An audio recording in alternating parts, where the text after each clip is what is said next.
One of my friends just returned from Egypt, and he said in other countries outside around Africa that they use drones to access areas that are very hard to reach with a digital network.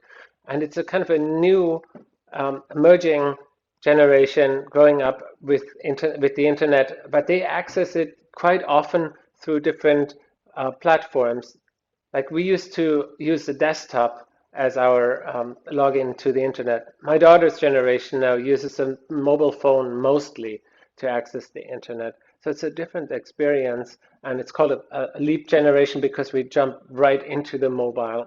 A lot of my friends in Tokyo don't even have a Wi-Fi network at home because they have one at work, and at home it's kind of pricey, and also they can browse the internet using their phone, they can check their email, and they start looking and reading at websites, they browse products, and when they come to another Wi-Fi hotspot, they might be on a desktop again, but it's a different experience or a different look of the website being on the mobile than on the desktop. So you want to make sure that these are connected and that they have the same kind of feel to it, even though the layouts, obviously here on the left, you can't just shrink the desktop down to match on a desktop. It used to be that you can anticipate that a mobile phone would have about 600 pixels, so you could design for that. But then Retina displays came out, different sizes, tablets. Right now, it would be impossible to look for every viewport.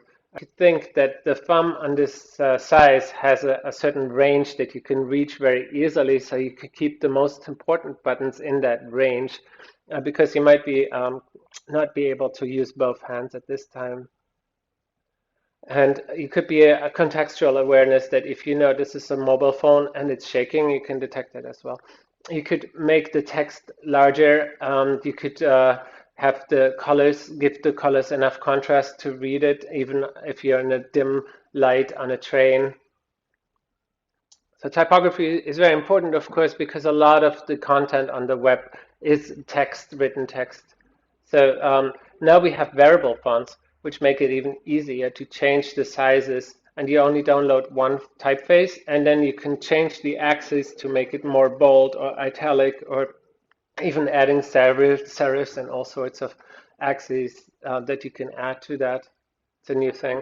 And you want to be aware about the images, so you need to set some kind of focus that if you point the phone vertical or horizontal, that doesn't cut off the eyes. So you want to keep them aligned to probably to the top, because you don't want any text to go over somebody's face. So also keep the text on the bottom in that case. Keep the head so it doesn't go above the top. It's easier to cut something off in the bottom than on the top most of the time. And I want to make sure that this is similar throughout every experience.